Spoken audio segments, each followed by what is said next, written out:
Friends and colleagues, welcome to everyone, friends and colleagues. It's already 6 minutes past the time, but we still have a number of people in the waiting room and we're trying to admit them as fast as we can. We have been really inspired by the fact that there's close to 300 people who have actually registered for this event. I'm very happy to see that there's a number of them from my region, from Asia, even though in Asia it's already at night now, at 9 o'clock in Manila.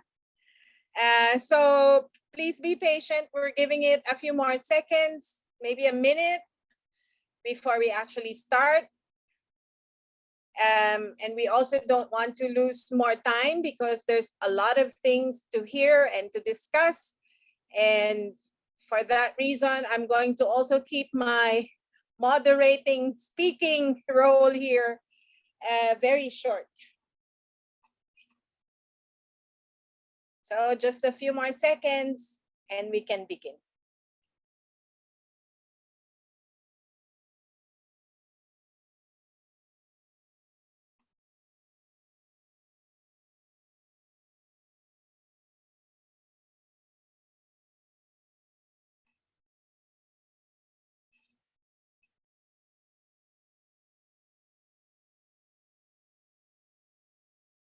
Well, I think we can begin now. So a warm welcome again to this webinar, which is being organized by the CSO Equity Review Network. And this is going to be, as you all know, about our latest report, A Fair Shares Phase Out, which is our review of what it means to have an equitable global phase out of fossil fuels. I know I don't have to discuss with you, as we all know, about the urgency of climate action, and very central to this is the phase out of fossil fuel energy. We also all know that the urgency is based on not just the impacts, the horrible impacts of climate change that the recent IPCC reports have underscored, but especially because our window of time is small and very fast narrowing, and governments, corporations, elites are actually so way off track to prevent climate catastrophe and meet the Paris goal of keeping temperature rise below 1.5 degrees. So in this endeavor, the CSO Equity Review Network has published its sixth report.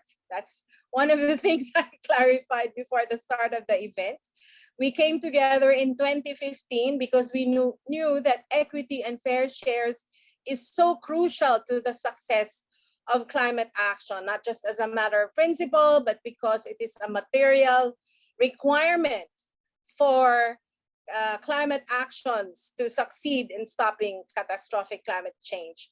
So what we're going to do tonight is to have some of the leaders of this initiative share with you the main findings of the report, their insights, and hopefully we will have a good chunk of time towards the end to hear your thoughts, your questions, and to have a discussion on the report itself. So without further ado, because I don't want to reduce the time further for our speakers to speak, I'd like to first introduce myself probably. Lidy Nacpil of the Asian People's Movement on Debt and Development, one of the organizations that came together to pioneer this series of reports, but also cooperation around making sure that equity and fair shares is squarely in the discourse and actions on climate. So I'd like to introduce our first speaker. I think many of you, if not most of you, already know him, Sivan, who is a senior scientist at the Stockholm Environmental Initiative. His research and publications for the past 25 years have dealt with policy strategies for addressing climate change, focusing on equity and effectiveness in the design of an international climate regime. So Sivan, you have the floor. Thank you. Oh, thank you so much, Lidy. Some reminders on protocols, please. Everyone keep your mics muted if you're not speaking. And when you do want to speak during the Q&A, please keep the interventions and questions short so as many people can join as possible. Go ahead, Sivan, thanks. Thank you, Lidy. And you can see my screen, right? Yes. Okay, great. Thank you everyone for joining. The attendance is it's really encouraging, and in some ways it's not surprising because the issue of phasing out fossil fuels and doing it fairly has become much more salient, a political issue and a social issue than it had previously been. And in some ways, it's not surprising that it's salient, but it is when contrasted with roughly 30 years of climate policy since the climate treaty was signed, where emissions reduction was a clear focus of mitigation discussions, but fossil fuel production and reducing fossil fuel production, phasing out fossil fuels, was not at all. And it's been famously pointed out that the term fossil fuels doesn't even appear in the Framework Convention on Climate Change. And so in the last few years, there have been efforts to look more deeply into this question, initially from a more technical perspective. And now the Civil Society Equity Review has decided to publish a report in its last annual report focused on what would a fair fossil fuel phase out, what would it require. So that report, A Fair Shares Phase Out, was conducted by the Civil Society Equity Review, which is an initiative that was started in the lead up to Paris and kicked off by the set of organizations you see here, and has now grown over the past 7 years to one that is supported by somewhat more than 200 organizations. Each year we've published a report, and that report has up until now focused on the assessment of the fairness of NDCs. This is the first report that we focused on a fair fossil fuel phase out. So let me start with kind of the basic underlying fact of the situation, which is that countries' plans for producing fossil fuels over the coming couple decades, based on their own projections, based on their modeling, based on their policies, based on their investments, follows the course that you see shown with the red line here.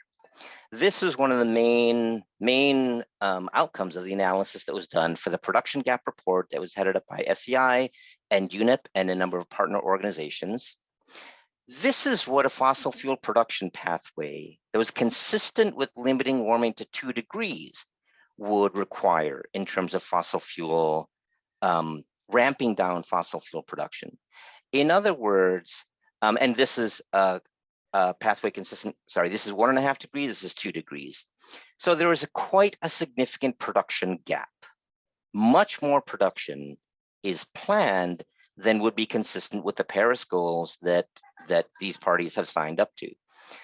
In other words, the policies, the investments, the subsidies, the corporate profits that are planned over the next coming decades are foreseeing twice as much production of fossil fuels as would be consistent with a 1.5 degree pathway. So we are markedly off course. And in particular, we're even further off course with regard to fossil fuel production than the NDCs are relative to a Paris target.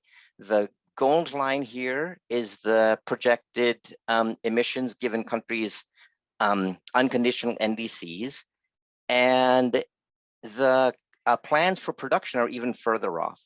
Now, part of the reason why this has happened, I think, is that there's been this just this sort of unquestioned faith in the simple supply and demand curve view of energy markets.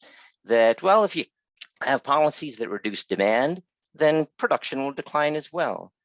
But that ignores the fact that this is a fossil fuel-based global economy. And there is a lot of inertia behind the production of fossil fuel itself. There's a lot of political power. There's a lot of financial heft behind the continuing production of fossil fuel. The demand for fossil fuel itself is strongly influenced by the power of the actors that are reluctant to reduce fossil fuel production and benefit from the continued production. And that's what we see captured in this this key graph from the production gap report.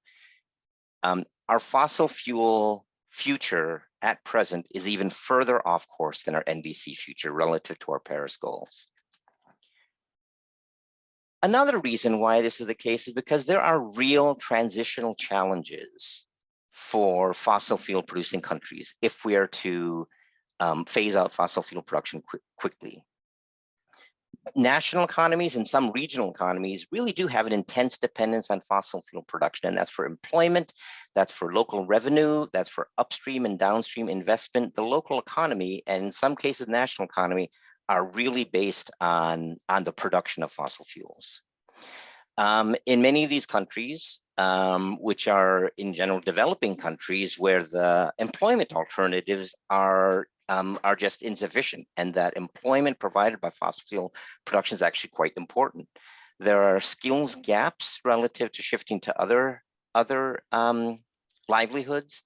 There's limited social safety nets, high levels of unemployment, and in many countries, vulnerability of the informal and migrant workers who overwhelmingly are those employed by the fossil fuel industry. In several countries, and I'll say more about this, public revenues rely heavily on fossil fuel production. It's the main source of public revenue in several countries. The role of fossil fuel exports in balancing trade deficits and servicing foreign debt, in making it possible to purchase products that citizens need but aren't produced domestically. Extractive-led growth, extractive-dependent growth, and associated macroeconomic vulnerabilities itself is an inertial factor in these countries. Politically, it can be very difficult for them to transition off because of the high level of dependence, both politically and economically. Institutional weakness, lack of social trust, limited social dialogue, these are often fueled and worsened by an extractive-based economy. And then often in extractive industries, the underlying social inequalities are just exacerbated. So these are real challenges, and they need to be taken into account when we talk about what would be required to have a global rapid fossil fuel phase out. These difficulties can't be dismissed. Whether countries are able to do this, whether countries are politically willing to do this, whether countries can amass a public consensus to do this, really depends on their ability to overcome these transitional challenges. Here's a simple graph that's meant to illustrate one particular thing. The extent to which different countries are dependent on fossil fuel production varies widely. That's what we see along the x-axis. This is the share of government revenues for these countries shown that's derived from oil profits.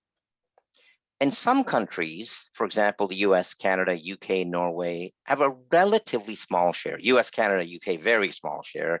Norway, relatively small compared to some other countries such as Iraq, Equatorial Guinea, Oman, Middle Eastern OPEC states, Congo, Timor-Leste.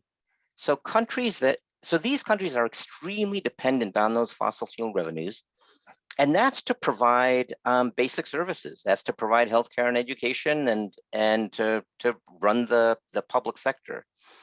So shifting off of fossil fuels for these countries is much more challenging than for the US, Canada, UK, for example. What we also see here is that some countries are much more wealthy than others. This is the income per capita for these countries. So a country like the United States, with a very small dependence in terms of international revenues and a very high wealth that allows it to allows it to invest in alternative industries, allows it to train workers for new livelihoods, allows it to provide the social safety net that that people may need, when the sectors in which they work are rapidly changing. This is something that countries like the US, Canada, UK, Norway have virtually no problem with, because if they chose to invest their resources that way, because of their level of wealth. And that's dramatically different from the Nigerias, the Angolas, the Congos, the Iraqs. So where a country falls in terms of its level of dependence and its level of financial resources to deal with transitional disruptions is an extremely important determinant of what we should expect them to contribute to a fair fossil fuel phase out. I'll briefly show this slide, which is similar.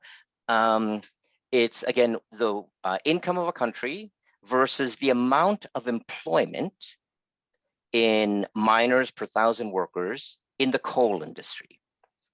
And so US, Germany, we think of as a coal-dependent country, relatively small, relatively wealthy. Other countries like Poland, China, South Africa, this is 0.5% of the entire workforce is devoted to mining coal. And this again speaks to the level of challenge in generating the new employment opportunities that would be needed to enable a transition. China is simultaneously trying to create 15 to 17 million jobs per year just to keep up with the urbanizing and the aging workforce. So again, where a country falls in terms of their capacity to deal with the disruptions and their level of dependence on fossil fuel production really varies quite dramatically between countries. And so as a very general framework for thinking about what can reasonably be expected of countries, consider this sort of this template. So depending on whether countries are higher or lower capacity in terms of the ability to deal with disruption, and whether they're higher or lower dependence will determine how quickly they should phase out fossil fuel production and what sort of support to do so they should either provide if they're higher capacity countries or receive if they're lower capacity countries. So countries that are less dependent on fossil fuel production and have higher financial capacity to deal with disruption, they can transition most rapidly, and they can also help provide the institutional, the technological, the financial resources to other countries to do so. Countries that have higher dependence and lower capacity, lower income, they'll require greater international support and will require more time to do those transitions. Investing in entirely new sectors is something that does take some time. And the time to do so, the carbon budget needed to do so, shouldn't be monopolized by the countries that are already wealthy and have alternative employment and revenue options. This is a quick illustration of how this is not the direction things are going right now. This is for oil production and for gas production projected over the coming decade for each of the main producers, how much the growth in production is expected to be. This is based on a report by Ploy Achakulwisit and Pete Erickson from last year.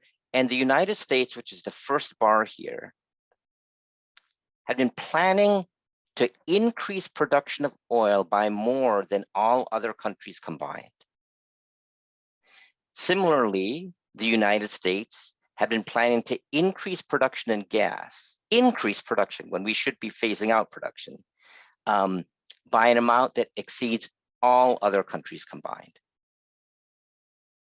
And so this is just to illustrate the stark differences between what our current national plans are and what would be considered a fair fossil phase out.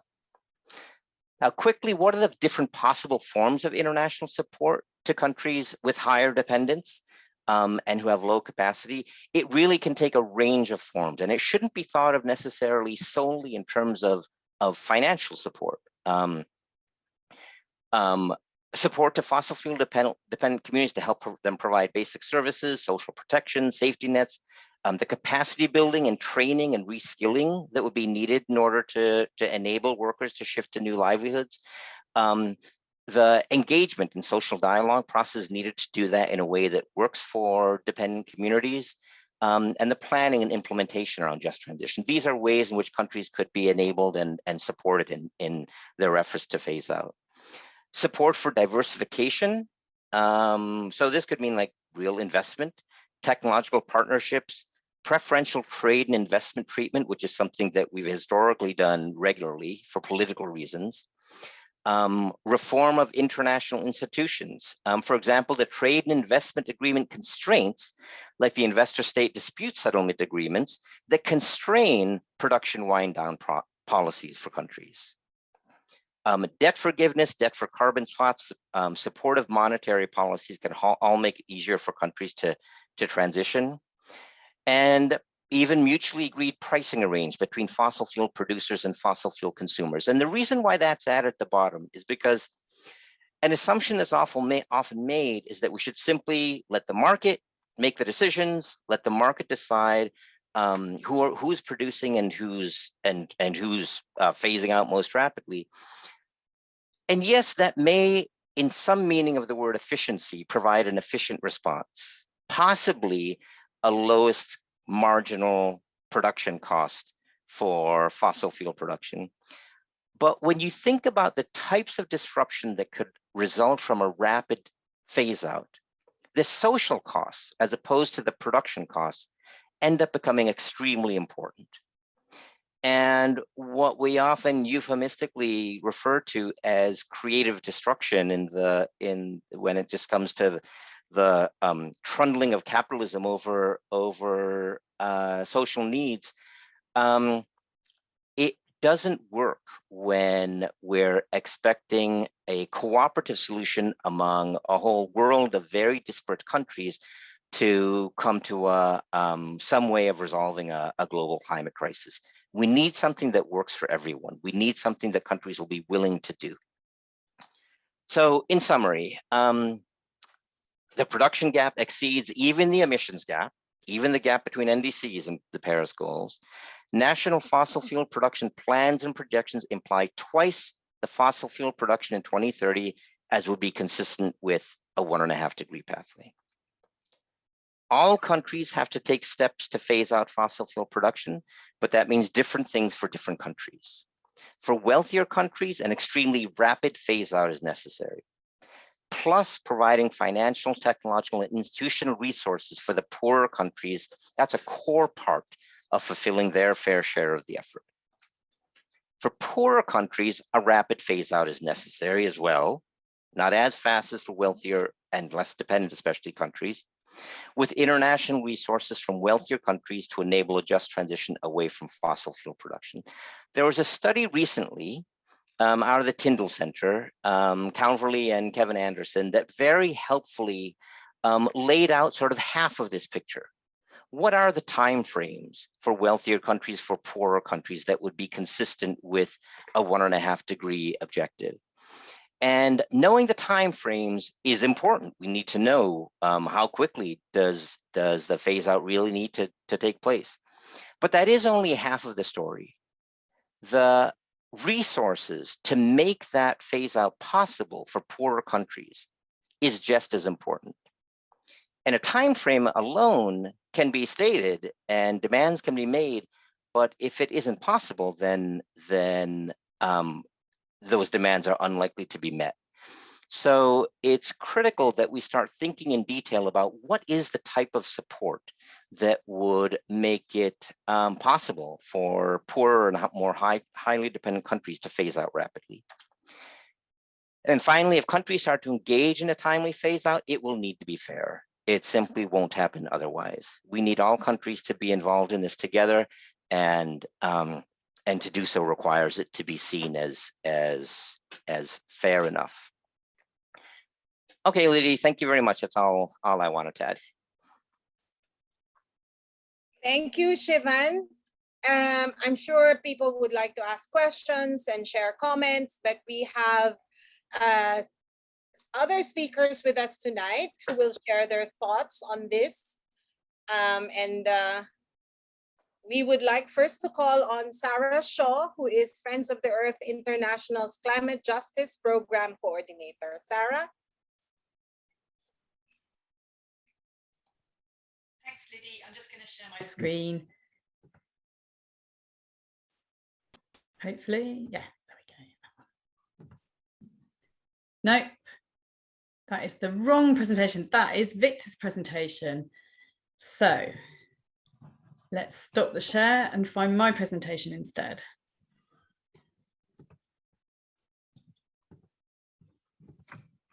At least my internet's working. It wasn't working earlier, which would have been pretty fun for this. Okay. So there we go. Can everyone see my screen? All good. Okay, so thanks, Lidy, for introducing me. So as Lidy said, I'm one of the 2 program coordinators for climate justice and energy work at Friends of the Earth International, which is global grassroots environmental justice organisation with groups in 73 countries. And we've been involved with these reports from the start, and we were involved with this one in particular. And I guess I want to start, before I get it, I've got the job of looking at some of the solutions, some of the recommendations that the report makes. But I guess I want to start by just making the observation that we're living through extremely tumultuous and difficult times at the moment. And I guess even at this pivotal moment where we have this chance to swing away from fossil fuels, we also see fossil fuel companies, governments doubling down on them, even when they're fueling war, even as prices accelerate and make them an even more stupid idea. And I think we've also seen these moves towards boycotting one source of fossil fuels, which, there's strong moral imperatives for doing that. But what we're seeing is that production is ramping up elsewhere to fulfill this perceived need. And also that we're seeing that the boycotted fossil fuel producer selling to other people instead. So we've seen with Russian production having increased since the start of the war with Ukraine, with more sales to Asia, increased spend by European countries due to price hikes. So there are these strong moral imperatives for making these moves and these decisions, but really we need to see things happening on a global level, because the Civil Society Equity Review Group really sees a fair shares phase out as part of any plausible response for the peaceful reduction of production and consumption of fossil fuels. And I want to answer the question before I get into the detail, like, what kind of world do we really want to see? Do we just want big corporate renewables to replace fossil fuels in the same kind of economic paradigm that we have now? Are we okay with like a really rapid but a really unjust transition that crashes economies and means ordinary workers and their communities suffer terribly? Do we still want to finish up with continued energy poverty, with hundreds of millions of people still lacking any access at all to electricity as they do today? I'd say no to all of these. We want energy systems that serve people and not corporate profit. We want the space for these real solutions to these multiple crises that we're facing. And that means that the transition, well, it needs to be extremely fast due to the climate emergency. It must also be fair. So we need these far-reaching and systemic changes in the ways that our societies and economies function. Decent work, quality jobs, well-being, sufficiency and equity need to guide the transition to a fossil-free future. And as Sivan has already said, the Global South must be supported by the historically large emitters with finance and technology. So I'm going to move to the next slide. But, that is to say, that how we transition really matters. We aren't just wanting to end fossil fuels by any means necessary. We're wanting to pivot to a better kind of world. I think one thing to note before I get into the detail here is it's a long report. There's some amazing country case studies in it. There's various different sets of recommendations and observations in it and analysis in it. It's really rich. It's really deep. Really highly recommend that if you haven't looked at it already, do have a read of it. But I've done my best to consolidate, so I'm not speaking for an hour, which no one wants, but I'm going to have to skirt some parts. So I'll do the best I can to convey some of the content that's in there. So thinking about how we make this fair transition, an equitable transition, we need to be looking at action by countries, so direct measures to curb fossil fuel production that can and must be undertaken by fossil fuel producing countries. So, reducing fossil fuel supplies by restrictions on drilling permits and extraction, production and exports, legal bans, moratoria, and also thinking about prohibitions and limits on permits for pipelines and terminals or coal ports and that infrastructure that supports fossil fuel industry. And looking at reducing and removing state producer subsidies and funding for fossil fuels, like tax breaks for drilling costs and below market rates for land leases. These are all kind of tools and methods that can and should be used and that people are campaigning for. But the sequencing is really crucial, as Sivan has said. Wealthy countries must move first. Countries with limited capacity and higher dependence are going to take longer to do that. And that transition support is essential. But also, hand in hand with that, we really do need to see governments enabling a just transition designed through a social dialogue with workers, with unions, with communities, especially those at the front lines of extraction and renewable energy expansion.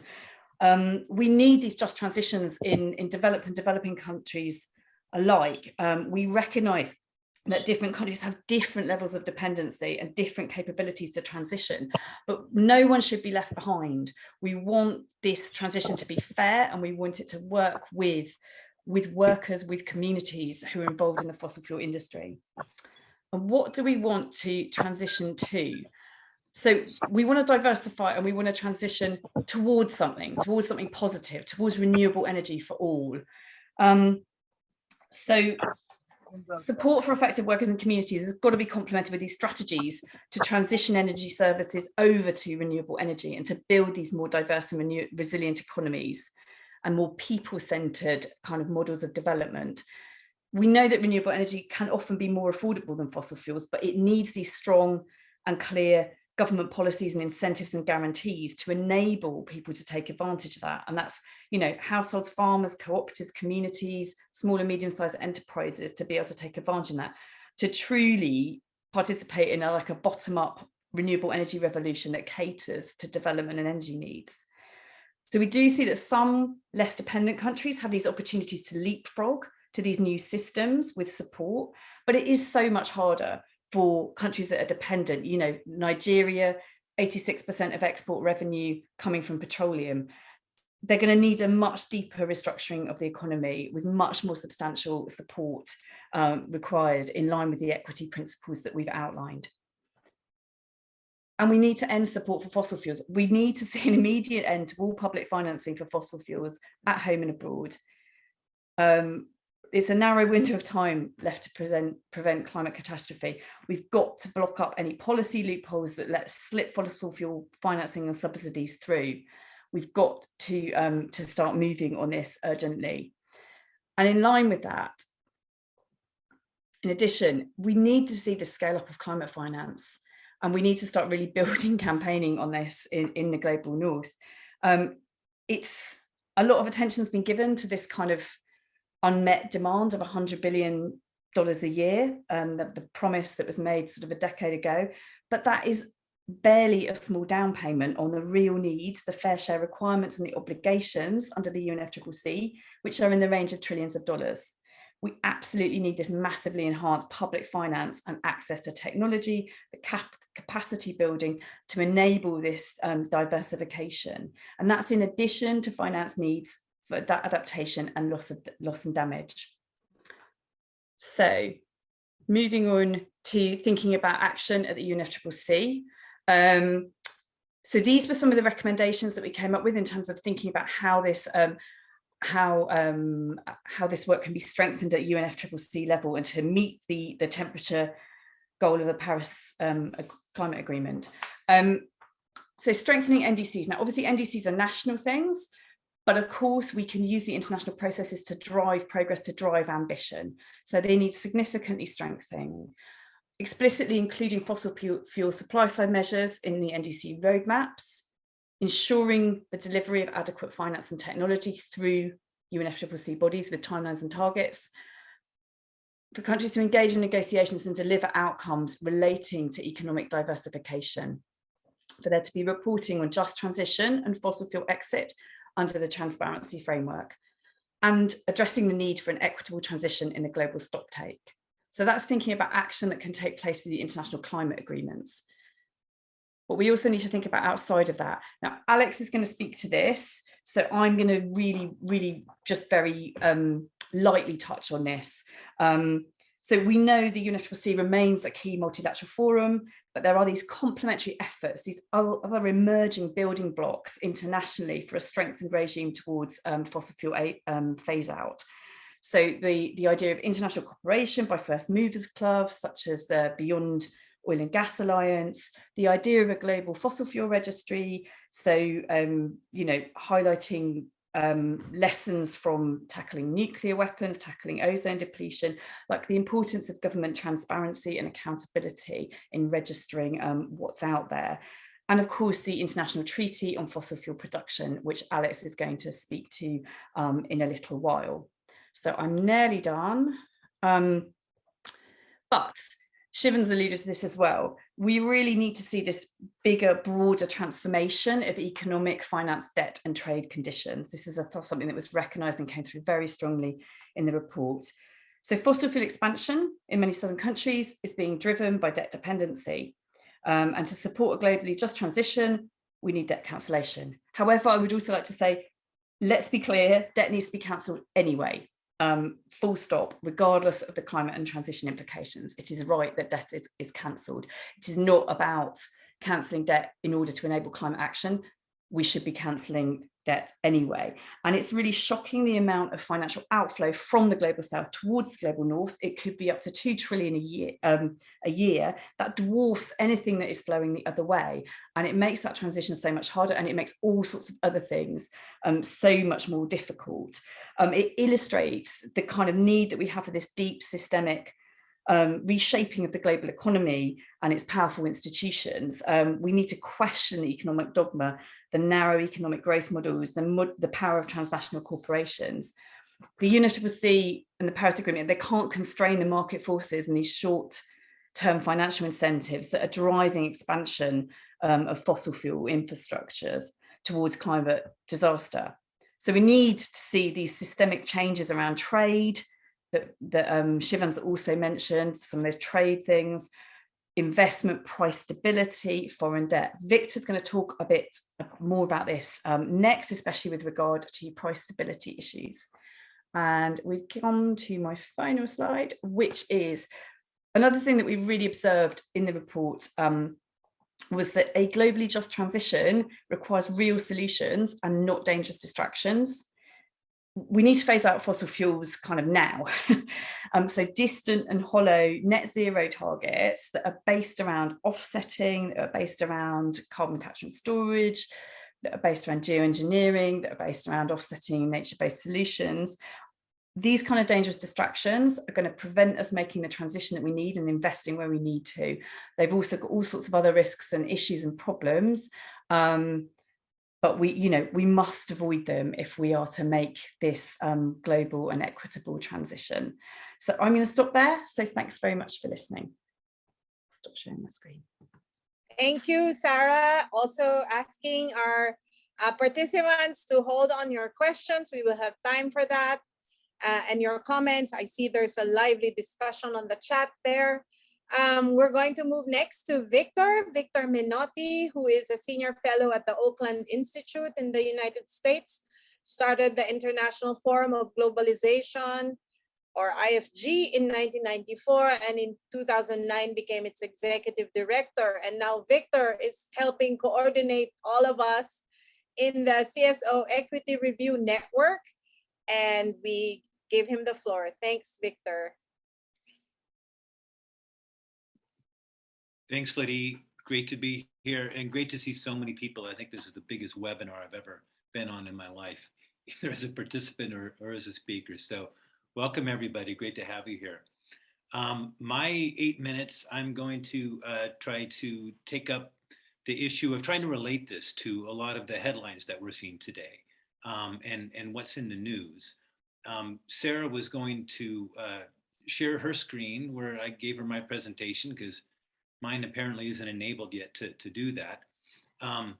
So you'll see there, and by way of introduction also, I'm new to this project while a lot of the co-founders of this CFCR are longtime colleagues. I've only joined this past year when they invited me to help edit and pull together the solutions chapter, and now to help with some of the communications and advocacy of the report's recommendations. So I'm happy to be doing that as well. So let me kick this off by saying, you know, what I wanted to talk about was trying to relate this to the headlines, especially energy price inflation, war, and the pandemic. Well, there's a lot out there right now about what's going on in Ukraine and also recovery from the pandemic. I'm not seeing so much that's actually relating it to the energy price crisis that we're seeing in many countries. I come from the US, and as the I think, you know, the historically largest polluter and blocker of a lot of climate action at the global level, it's a really important issue, especially for us going into this fall. You know, President Biden and the Democrats are freaking out about it. It's a big crisis in Europe. It's a big crisis, and I think in every country. But climate-wise, you know, if they're not able to get a handle on it and do something about it, then there is the risk that we end up with more climate criminals as running our Congress. And you could imagine in a couple more years where we'd have President Trump again, you know, in a world with President Putin, Crown Prince in Saudi, and President Trump, again, you know, three fossil fuel autocrats running the world. So it's important that we find ways to cooperate and get our governments to work together to deal with these things. Sarah, if you could go to the next slide, please. So how do we do this equitable phase out amid inflation? There are many factors that driving today's energy inflation, but a few of them that are really overlooked are so-called underinvestment in fossil fuels, which is creating tighter markets. That means sort of less supply relative to demand, and therefore greater price instability and volatility, which is what we're seeing today. And then a second part of this is the demand uncertainty, right? Is it going to go up? Are we going to stop using so many fossil fuels? And this is putting more pressure on producers to accelerate their transitions away from fossil fuels. So, you know, the fair shares phase out, we feel, is a frame that's useful for addressing these different converging crises today. And just the two top parts of it are the international cooperation that we talk about in the report, where producers and consumers can work on a foundation of creating price stability, right? If the price is too low, those dependent on producing fossil fuels can't finance their own transition.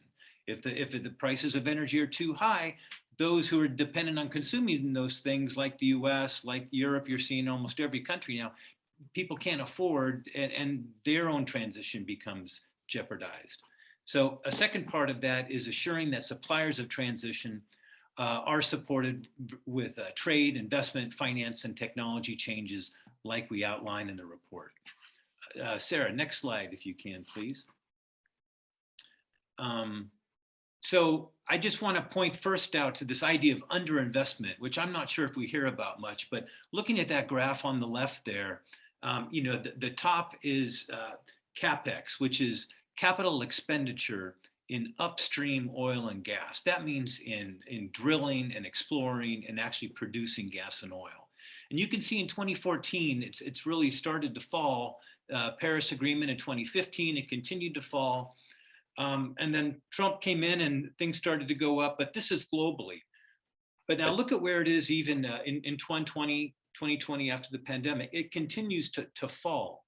Now, it hasn't evaporated completely, but it's not rising like it has been in the past. And therefore, the productive capacity of countries to increase output has continued to not increase at the rate that it has always been. So you look to the graph on the right, and this is the International Energy Forum which is predict or at least warning that to keep on track, the world would need to double investment in fossil fuels output, or rather oil and gas output. But of course, to do a phase out, it needs to be exactly the opposite, and it needs to be done equitably. So next slide, please, Sara. Now, some of you may be saying, underinvestment? What about the Rainforest Action Network report on banking on climate chaos? I pulled one of the key slides from there, and here you see they're showing that fossil fuels investment financing has continued to rise since the Paris Agreement at that yellow trajectory.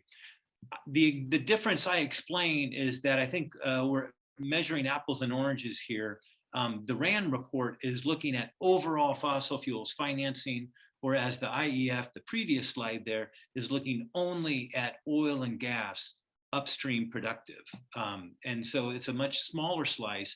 And if we're concerned about ending the expansion, I think it's really that upstream oil and gas investment, capital expenditure that we're wanting to decrease rapidly.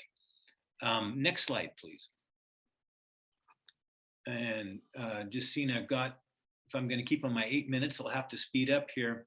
So here, this graph, you just see a few demand scenarios. If you put your cursor, perhaps, Sara, on that 2020 area, and you see where things really begin to diverge. The point of this is that there are different scenarios and the uncertainty where nobody really knows where demand is going to go, okay? After the pandemic, the global economy is still continuing to recover.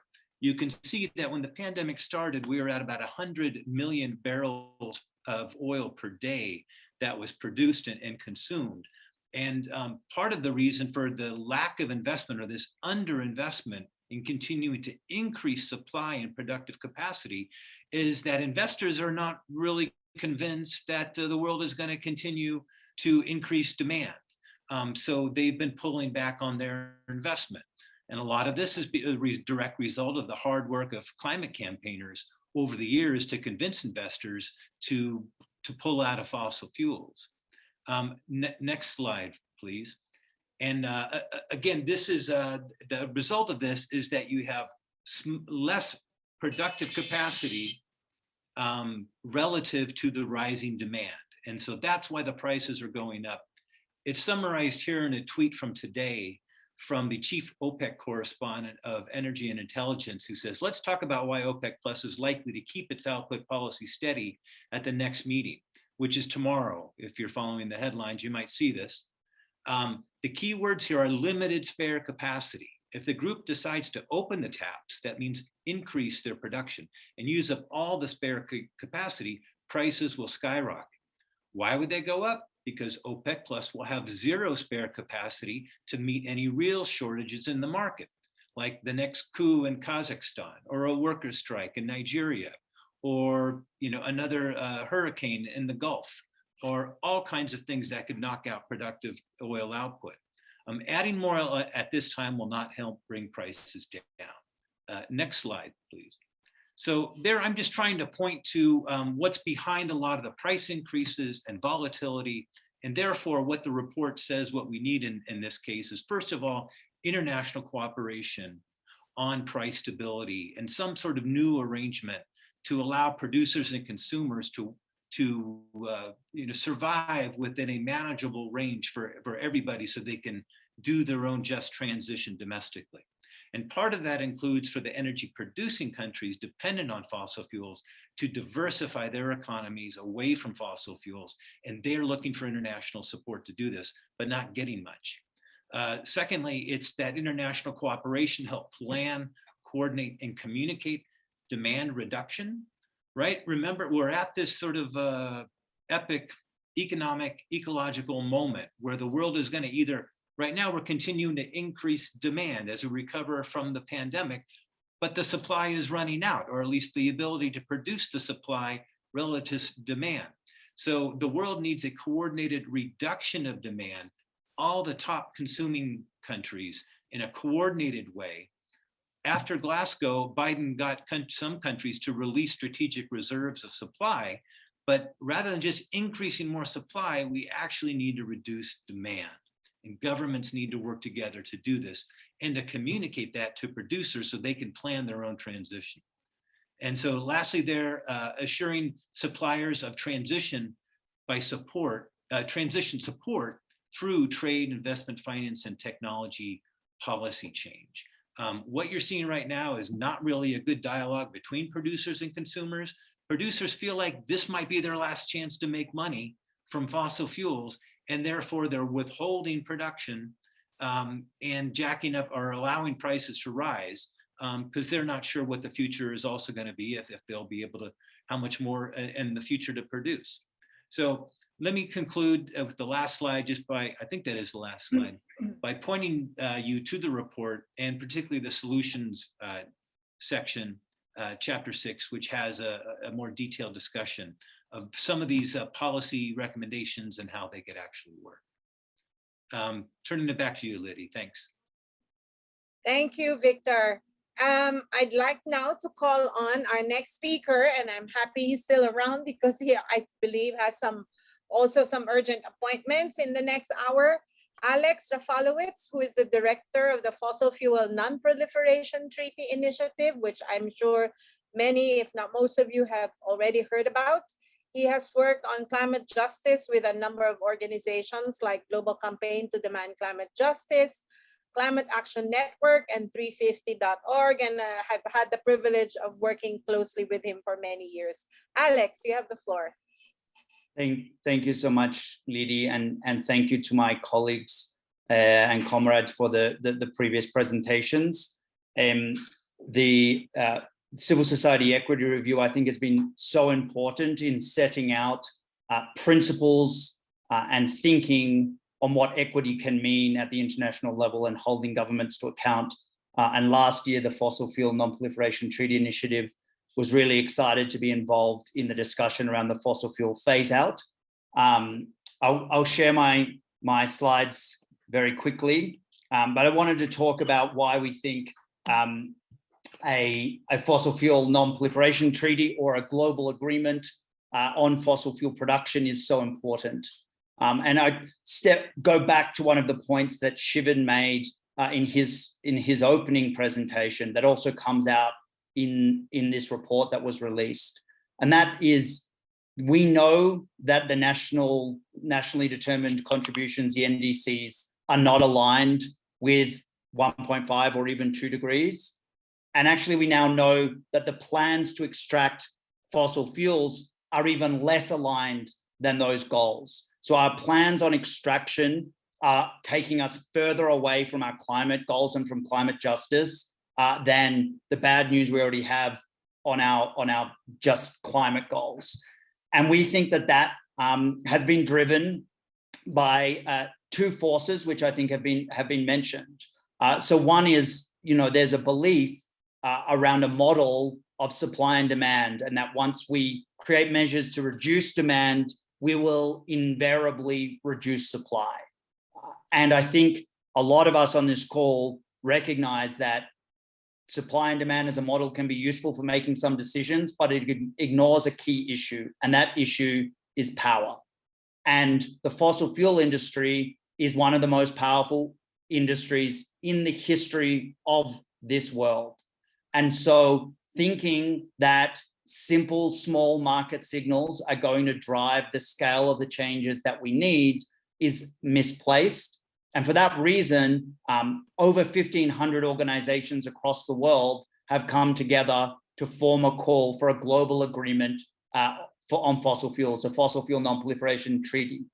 Because we believe if we do not have a global governance response to the question of fossil fuel production, we are going to make the transition from that production harder.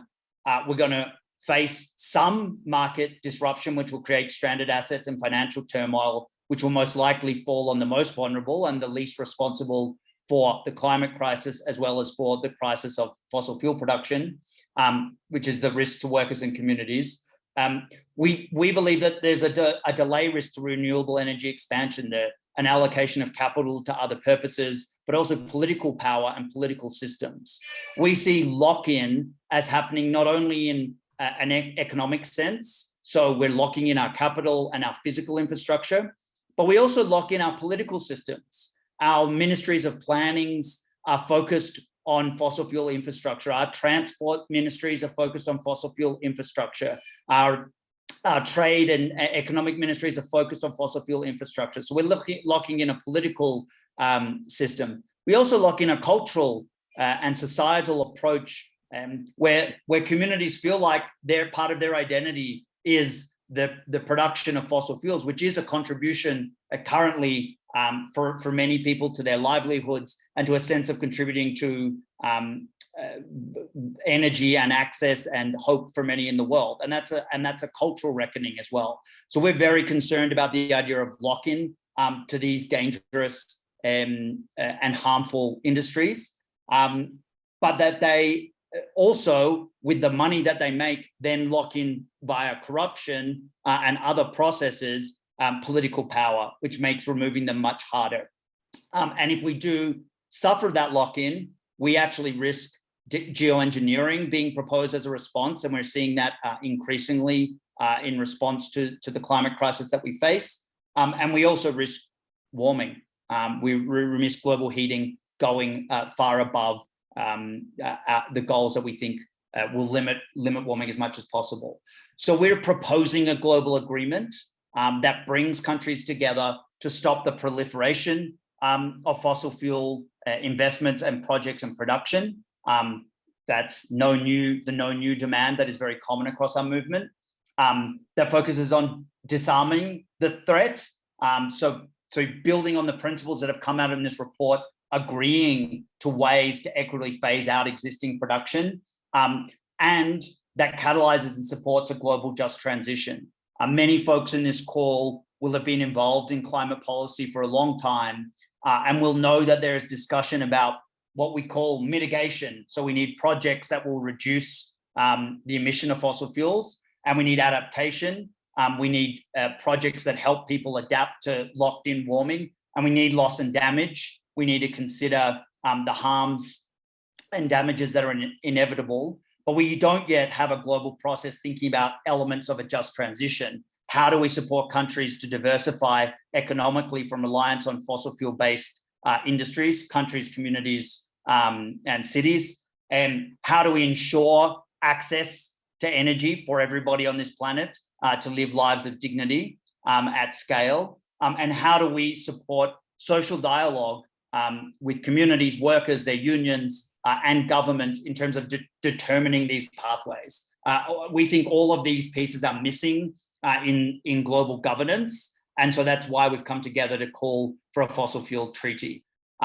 So we want to work to change the norms on fossil fuel globally, so to push this idea that addressing fossil fuel production is actually a part of our responsibilities to climate action. We want to generate these frameworks and mechanisms for international agreement, and we want to help grow the global movement for a just energy transition. We see ourselves as complementing the existing campaigns and efforts in the world that are focused on stopping fossil fuel projects at site, and there's incredible leadership and resistance doing that, as well as the excellent campaigns focused on the money lever and cutting off the finance for these projects and shifting financial norms. But we think there needs to be complemented with a governance shift, with a focus on what the state and what the multilateral system and the UN system can do with respect to this problem. Here's a bit of a map of folks already involved in our efforts. And just to note that we think the pathway forwards on this in terms of pushing for more multilateral focus on fossil fuel extraction is to bring together a club of countries that will be prepared to make demands of this. One potential green sprout of that is, of course, the Beyond Oil and Gas Alliance, which is the first multilateral announcement of countries that are prepared to make declarations about their plans on fossil fuel production. We would note that they're not focused on coal just in the way that they're structured. They also haven't yet made commitments around a key point that I think's come across all of the speakers, which is around international solidarity and how do we create enabling conditions in all countries and not simply be a commitment that smaller producers, particularly from the global north, are able to make. We also believe that there needs to be much more transparency and accountability on this issue globally. So we've created a prototype of a global registry of fossil fuels, which will be publicly available, searchable database of all plans for fossil fuels divided by country. And so that level of detail has not been publicly available previously, and we'll be launching later this year with partner with Carbon Tracker and the Global Energy Monitor to develop that, so look out for it. We have been calling for a global commission on fossil fuels. So a first step in the international system is often recognizing the problem and getting formal recognition of the different ways that problem could be addressed. And so we've been calling for this, or for a formal UN or UN Secretary General report, for example, to come out of the upcoming Stockholm +50 conference, which would create the evidence base for more work together. And that these things would then contribute to a global treaty regime that we hope will end new exploration and production, phase out the existing production in line with the equity principles, and accelerate the managed and just transition. And in terms of those club of countries, I mentioned Boga, but I'm also based in Bogota in Colombia, and we're at a moment where the leading presidential candidate here has called for the end of fossil fuel extraction in Colombia in the next 15 years. This is quite a strong proposal that would be aligned with, for example, the numbers in the Tyndall report that Sivan mentioned in terms of being potentially an equitable commitment from a country like Colombia. And so there is real potential after the elections at the end of this month that Colombia might want to play a leading role in this discussion. So there are real sources of hope in this discussion. Here are some other supporters of the idea globally. We have Jose Ramos Horta here listed as the former president of East Timor, but he was actually re-elected as the president of East Timor a few weeks ago. And his support for the idea of a global treaty on fossil fuels is very important, as Timor-Leste is one of the most impoverished countries in the world due to the international system and in the history of colonialism. It is also one where fossil fuels make up a huge percentage of its current national income. And so their vision for a transition will be so important. We've been working to get cities to also endorse the treaty, to build momentum and demonstrate that all levels of government should be taking on commitments on fossil fuel extraction. And we're supporting more research, which you can find on our website. We have a campaigns hub to help people take action. So thank you so much for inviting me today. Thank you, Alex. And now, as they say, last but not the least, we have Tasneem Essop, who is currently the Executive Director of CAN International, one of the busiest persons I know. She was also a commissioner in South Africa's National Planning Commission, having served 2 terms and led the work on the just transition. Tasneem, please take the floor. Thank you for being here. Thank you, Lidy, and greetings to everybody. And let me first, please, before Alex disappears, wish him and Colombians immense success in the election of this very progressive candidate. So let's all support them in that election as well. We need progressive leadership. We need leadership that responds to evidence, to the truth, to facts, and to the solutions that we require. And so, having heard from all our panelists about this report, the kind of, the approach to a fair shares, phase out of fossil fuels, what the picture is, what we're proposing as solutions, what we are warning about in terms of false solutions, and very, very clear recommendations of what can be done to address and ensure a fair shares phase out. So we've heard what this report presents. We have, though, a very serious challenge because there's enough evidence for all of the things that we, especially in the climate movement, as activists fighting to address the climate crisis, there's been enough evidence to show what the risks are not just now with the recent IPCC reports, although the science, of course, becomes clearer and clearer over time, we have presented solutions for decades, some of which have been tried and tested. And we do know for a long time that we have also recognized that renewable energy was, the only sustainable solution. It is now becoming far more feasible, accessible, even affordable. So in a space where we all recognize these things, it is extremely important for us to understand, so why are we not seeing the shifts that need to happen? And I think that the important thing that we have to acknowledge, therefore, as Alex so clearly said, that what we're dealing with is a very powerful sector. Powerful. Not only powerful, but actually really, really dangerous, as we know as well. And quite willing to do really, really dirty things, as we know, like the whole funding of a climate denial campaign, etc., let alone the fact that they have been key drivers of war and conflicts throughout history. So, we can do all this work. We can present our solutions again. We can present the findings. We can, get into international multilateral spaces and push for the kinds of things we need to see happening in those spaces. At domestic levels, we, of course, pushing for the kinds of things we need from our governments to phase out fossil fuels, to have a just transition process. And when, off the back of the science, rich nations still, in the very week that the latest IPCC working group report was released, we also had headline news about some rich nations approving and licensing new extraction, new production.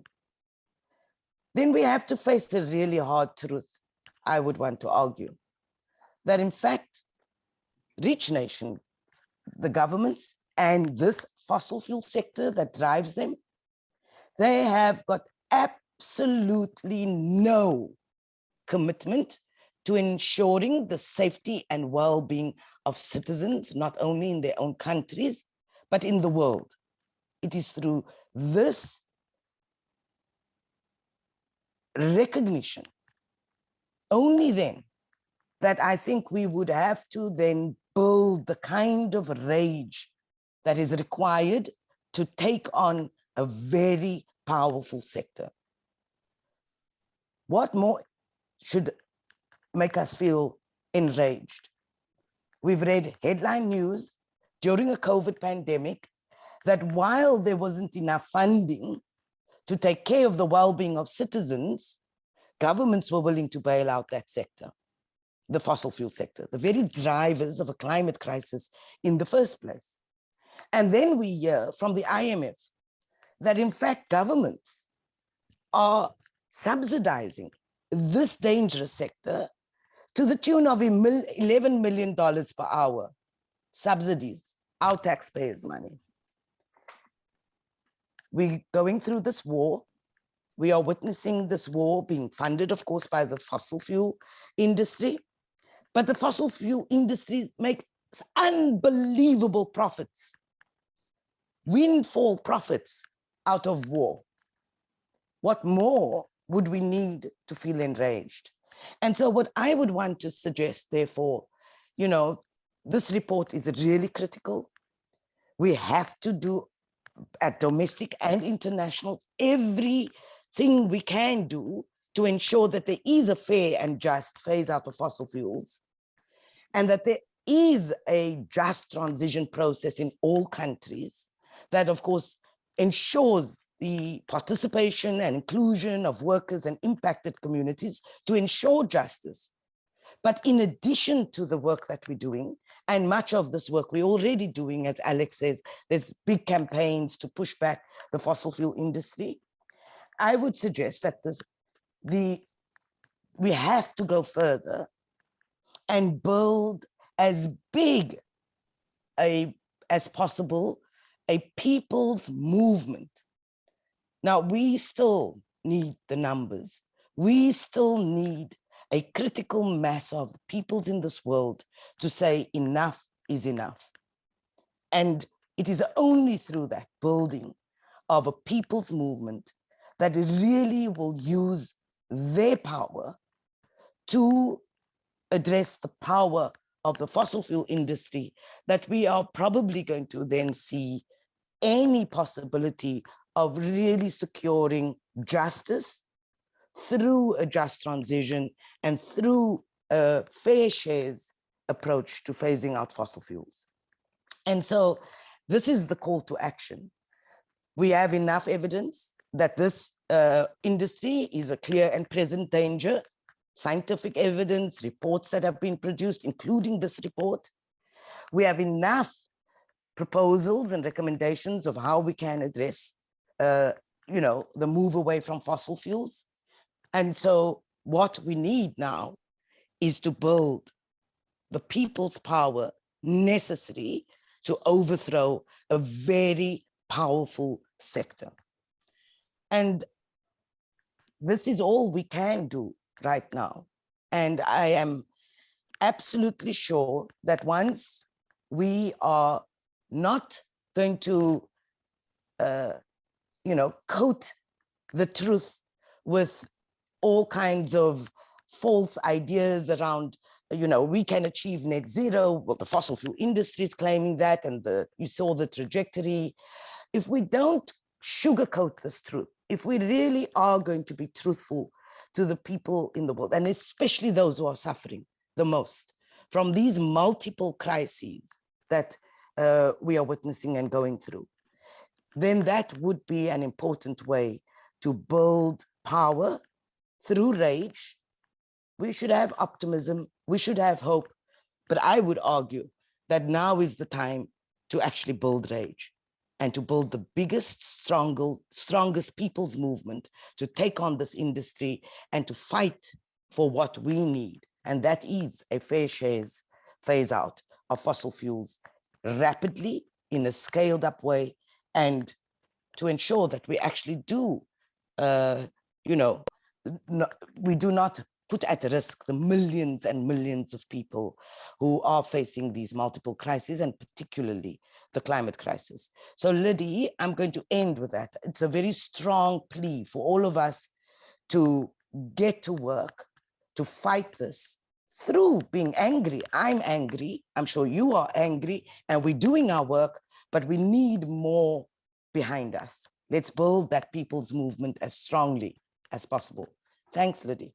Indeed, we need to work harder and faster than we have ever done before. And thank you all to our speakers who have stayed on until this portion where we are opening the floor now for questions or comments or any inputs from our more than 100 participants. Thank you all for being with us. And now opening the floor, you can either express your comment on the chat or raise your hand, or I don't think we have a Q&A function because this is not a webinar format, but please, the floor is open.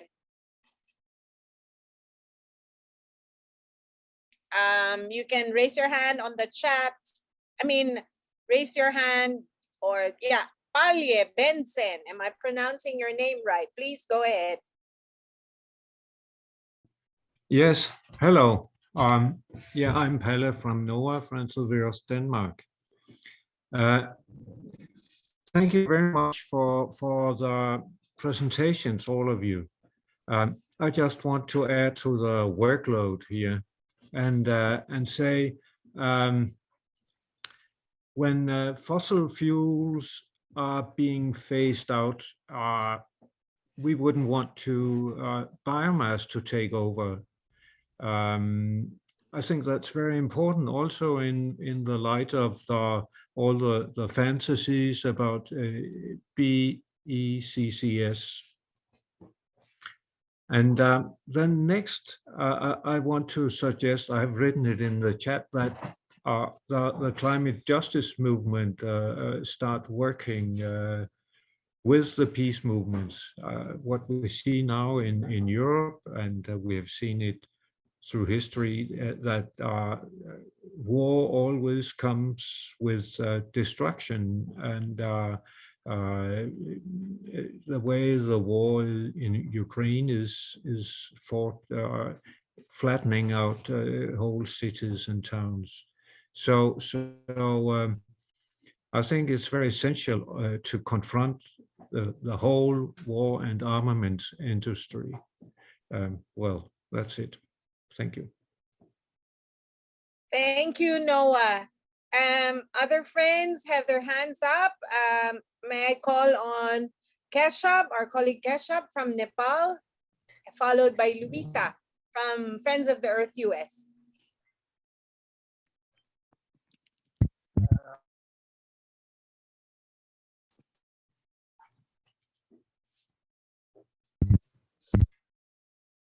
Think it is not. Go ahead, we can hear you, Keshab. Yeah, thank you. Thanks to all presenters for that very nice presentations and very informative. And just from one of the least developed countries, Nepal, and I was very much impressed that the low-income countries, or the countries like that of mine, they should follow the track that how to minimize this fossil fuels, because we are just at the beginning of the things, but it is going on. So I think there are two problems there. One is the technology adaptation, because to substitute this consumption of fossil fuels, now the available means are so expensive that in our country or countries like mine, they are not able to do all these things. So how we can learn the lesson from this thing, how to minimize the consumption of fossil fuels, not at compromising the development speed which we are going to expect with this fossil fuel. That will determine to a large extent for the countries like mine. And another question is that, as Alex or Victor, I doubt, said that there are 100 billion barrels of this petrol consumed daily. So how, unless and until this demand side is carved down, the importance of fossil fuel will go on. And at this present world of profit making at the cost of people, our call for investment will go on, because everyone knows the importance. Even some of our friends said that former president Trump was there telling all these things, but he also, I think, knows these all things. But what the thing is that you have no practical solution to all these things. So how to develop that thing, that must be the priority on our part, so that we can have some practical solutions. Thank you. Thank you for putting me in all these things. Thank you, Keshab. So what we're going to do is hear from two other participants, and then we'll give we'll give the floor to our resource persons who can address some of the questions that were raised, So Luisa is next from Friends of the Earth US. Luisa, go ahead. Thank you so much, Lidy, and thank you so much to all the presenters for these really engaging presentations, and apologies for the background noise. I think my question goes to Sivan. In his presentation, in one of your charts, it shows the measurement of a country's just transition is based on the number of workers employed in the fossil fuel sectors that need to be phased out. But we know that around the world, most of the people who are employed in the fossil fuel sectors are men and not women. And so I'm wondering, how do we account for kind of this concept of a just transition in a way that is gender sensitive and gender forward? Thank you so much. Thank you, Luisa. So we have Farouk from Pakistan. Go ahead, Farouk. I think you're on mute, Farouk. Okay, I would like to comment on Tasneem's contribution. She said we need more rage. I totally agree with that. We need to step up our rage, our demonstrations, our building of movement, our strengthening of movement on fossil fuel, because this is going on, and we cannot just sit for having small actions. We need to have big actions, big movement. We need to involve trade unions, the peasant organizations, and also those in the government who would agree with us, the parliament, some of the parliamentarians. This is the right time to express more rage at present time. Thank you. Thank you, Farouk. Timons, please go ahead.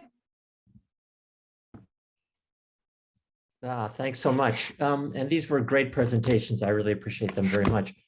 I'm a professor at Brown University, and I'm speaking just for myself, but I'm also director of something called the Climate Social Science Network, CSSN, and I'll put a link in the chat. But the point is, we've studied a lot the sort of organizational structures that are blocking action on climate change, and many of them are funded by the fossil fuel industry. And just to add to the discussion about what's needed to combat it, I guess I would argue that we need to really build a complex infrastructure that is, in some ways along the lines of what they have so successfully built. That is think tanks, political action committees, coalitions of groups, but really, this report represents sort of an intellectual output that we need more of this. We need to understand our opposition quite well, and we need to build the structures that will win. I mean, it's been 30 years since the UNFCCC, and we still have not really addressed fossil fuels, and 50 years in Stockholm. So I hope we can learn and get more sophisticated. Thanks. Yes, indeed. We are pressed for time now. We actually have just 1 minute left, but if people are willing to stay on for a few more minutes, I'd like to ask our panel to give their final words and address the questions that were raised or respond to the comments as well. So maybe I'll make it the other direction. We'll start with Tasneem. Hope I didn't put you on the spot. No, thanks, Lidy. Just to say, I agree with Timmons, especially about getting smarter about in the way we take on this very powerful beast, actually. And it has been 30 years. We're doing the best we can, but we're obviously not winning, and not winning fast enough. And exactly because of the urgency, we really do have to look at doing things not like them, though.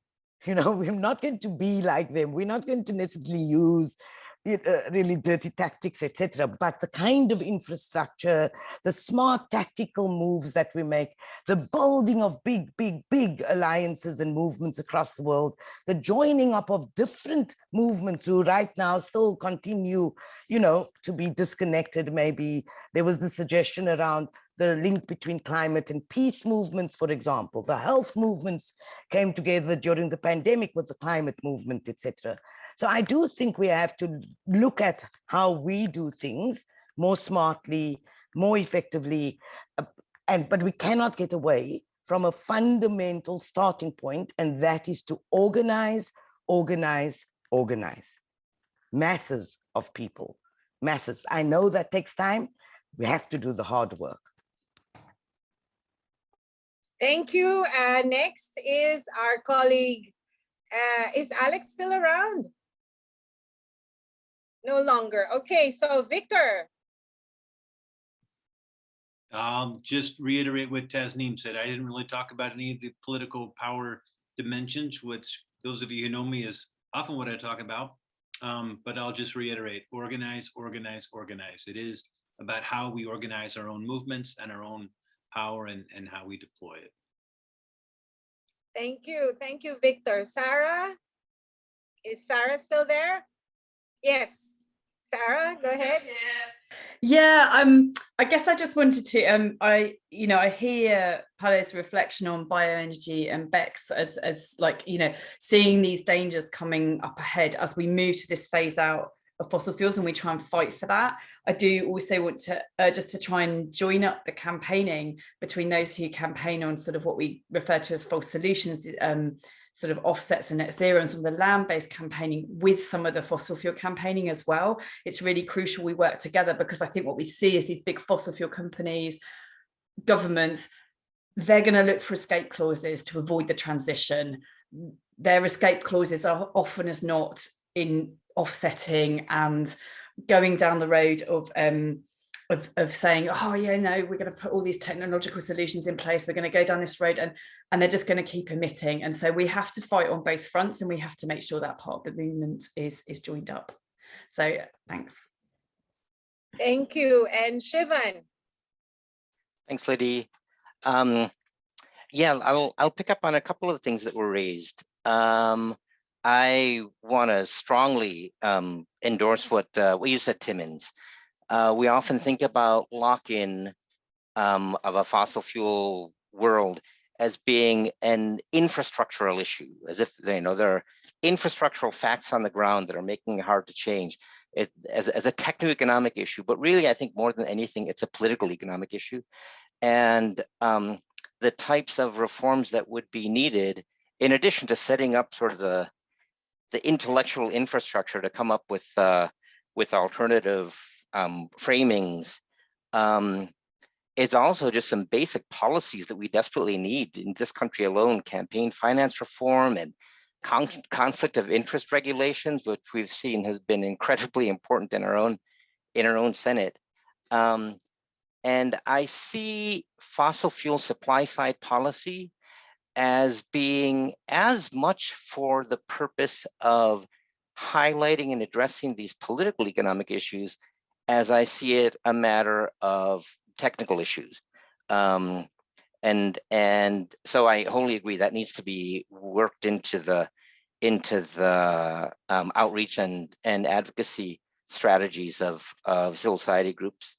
And then Luisa, thanks for raising that question. I think often when the issue of employment is raised, and I'll confess that one graph that I showed that just presents number of workers in the coal industry, it's thought of in terms of simply numbers of jobs, and that's incorrect. It's not just number of jobs.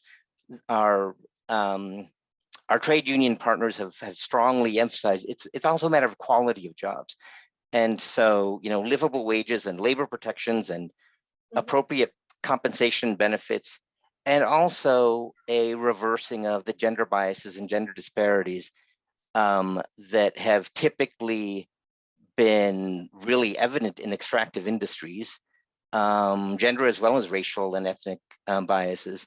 And it might even be appropriate to think at a sort of even more comprehensive level, and that is a structuring of economies that are focused on full employment rather than on maximizing GDP or maximizing rates of return and profitability. It really should be seen as a matter of meeting the needs of all the country's residents. So thanks for raising that. The issue of employment is a complex issue that has to be thought of in the context of the other inequities that we also are simultaneously facing. Okay. Thanks, Sivan. Thanks everyone for coming. You know, I've been an activist for more than 4 decades. And I've often been asked, you know, what pushes you to go on and on and on to do this work? And I say, you know, one of that which inspires me and gives me strength are the people that I work with. And we are so privileged to be working with each other. I've managed to see how far our movements have gone in being more adept and effective in taking on the fossil fuel industry and many other global problems. And so after we come out of this webinar, we all wish ourselves more power, more energies, and more determination. Thank you, everyone, and see you again, either in the next meeting, in the next rally, or the next international event where we hopefully manage to shake the governments and the corporations and make them move faster and be more ambitious. Thank you, everyone, and a good evening, good afternoon, and good morning to you all. Thank you.